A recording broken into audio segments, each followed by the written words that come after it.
नमस्कार. आजच्या कथेचं नाव आहे तो शेवटचा आवाज. त्या दिवशी शाळेत सगळं नेहमीसारखंच होतं. घंटा वाजली होती. वर्ग गजबजलेला होता. फक्त ओंकार मात्र शांत होता. नेहमीप्रमाणे मागच्या बाकावर बसून वहीत काहीतरी खरडत होता. खरडत नाही, तो अभ्यासही करत नव्हता. तो मनातल्या गोष्टी कागदावर उतरवत होता, ज्या तो कुणालाच सांगू शकत नव्हता. ओंकारचे वडील मागच्या वर्षी गेले होते. अपघातात असं लोक म्हणाले. पण अपघातानंतर आयुष्य थांबतं असं लोक म्हणतात, हे कुणी सांगितलं नव्हतं. आई सकाळी हसून डबा द्यायची, पण रात्री उशीत तोंड लपवून रडायची. ओंकार हे सगळं पाहायचा आणि काहीच बोलायचं नाही. त्याला आईची परिस्थिती दिसत होती. एक दिवस वर्गात शिक्षक म्हणाले, उद्या जो मनातलं बोलेल त्याला बक्षीस. ओंकार हसला. मनातलं बोललं तर लोक टिकून राहतील का? रात्री त्याने वही उघडली. पहिल्या पानावर लिहिलं होतं, बाबा, तुम्ही नसता तर मी मजबूत झालो नसतो. दुसऱ्या दिवशी त्याचं नाव पुकारलं गेलं. तो उभा राहिला. हात थरथरत होते. आवाज अडकत होता. तो म्हणाला, माझ्या वडिलांचा मृत्यू अपघातात झाला, पण माझं बालपण त्याच दिवशी मेलं. वर्गात पूर्ण शांतता होती आणि तो पुढे बोलला, लोक म्हणतात वेळ सगळं भरून काढते, पण काही रिकाम्या जागा आयुष्यभर ओरडत राहतात.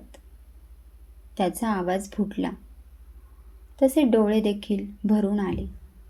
दुःख, त्याच्या मनातील दुःख डोळ्यातील अश्रूंच्या रूपाने बाहेर पडत होते.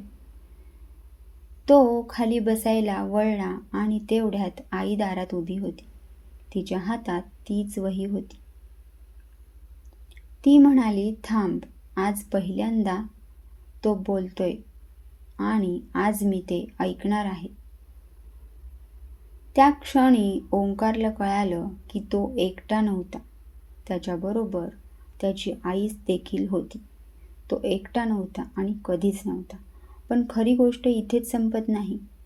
तर ती वही, ती जी आईने काल रात्री वाचली होती आणि त्यात शेवटच्या पानावर एक ओळ होती, जर मी बोललो नाही तर कदाचित मीही हरवेन. आणि आई आज दारात उभी राहिली, कारण तिला तिचा मुलगा गमवायचा नव्हता.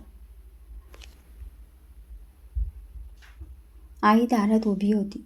वर्ग पूर्ण शांत. ओंकारच्या हातात तीच वही होती, जिच्यावर त्याने काल रात्री शेवटची ओळ लिहिली होती. आईचा आवाज शांत होता, पण डोळे थरथरत होते. ओंकार, आईने आवाज दिला, आज तू जे बोललास ते ऐकायला मी उशीर केला नाही, याचे मला समाधान आहे. ओंकारने वही उघडली. शेवटचं पान रिकामं होतं. तो गोंधळला. आई हळूच म्हणाली की ते पान मी फाडलं, कारण त्यावेळेला ओंकारच्या मनात काय चालू आहे हे आईला कळालेलं होतं. वर्गात कुजबूज सुरू झाली.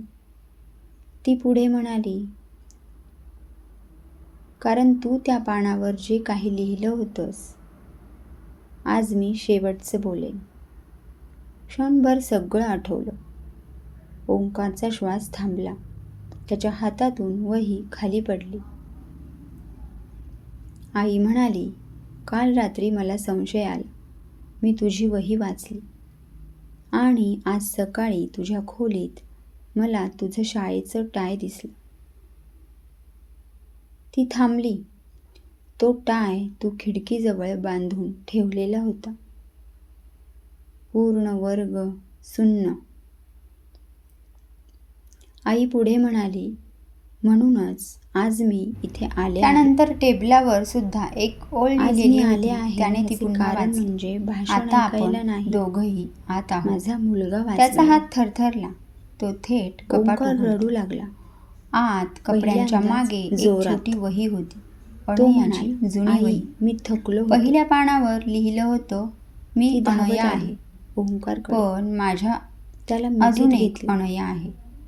तो पान आणि पलटतो. तेवढ्यात प्रत्येक शिक्षक पानावर म्हणाले, एकच गोष्ट स्पष्ट होत होती. आजपासून एक अनया ही जी स्पर्धा जगासमोर नाही. आहे आणि दुसरी अनया आजपासून जी हा सगळं सहन वर्ग करते, गप्प अगदी राहते आणि सुरक्षित आत आहे. साठवते. आणि मग शेवटचं पण पान खरी ते पेन्सिलने थरारक लिहिलेलं गोष्ट होतं. इथेच संपत ताजं, नाही. मी दुसरी अनया. संध्याकाळी आज आई तिच्या मुलगा जागी आली घरी आहे. गेली. पहिली अनया अजून तेव्हा आत आहे. आई त्याला स्वयंपाकघरात सगळं होती. समजलं. दोघं म्हणजे अनया आणि जी ओंकार बाहेर खोलीत दिसते, गेला अनया आणि जी खिडकीकडे आरशात अडकली पाहिले. आहे.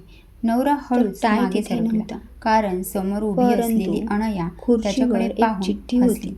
आणि पहिल्यांदाच स्पष्ट आणि बोलली. तीही त्याच्या आता स्वतःच्या प्रश्न हा अक्षरात. नाही की मी कोण आहे, ती आज मी थोडी बोललो जवळ आली आहे. म्हणून मी प्रश्न वाचलो. हा आहे की पुढची पण कोण उद्या आत कोणी जाणार आहे. जर नाही चला तर बोललं मग तर आजचा तो हा व्हिडिओ हरवेल. कसा वाटला ते नक्की कमेंटमध्ये सांगा. अशा काही सुंदर मुलं कथा मरण्याचा ऐकण्यासाठी निर्णय घेत चॅनलला नाहीत. लाईक, शेअर आणि ती फक्त सबस्क्राईब करा. कोणीतरी भेटूया अशा ऐकेल सुंदर याची वाट कथेबरोबर. पाहत असते. तोपर्यंत श्री स्वामी समर्थ. धन्यवाद. आजची कथा कशी वाटली हे नक्कीच कमेंटमध्ये सांगा.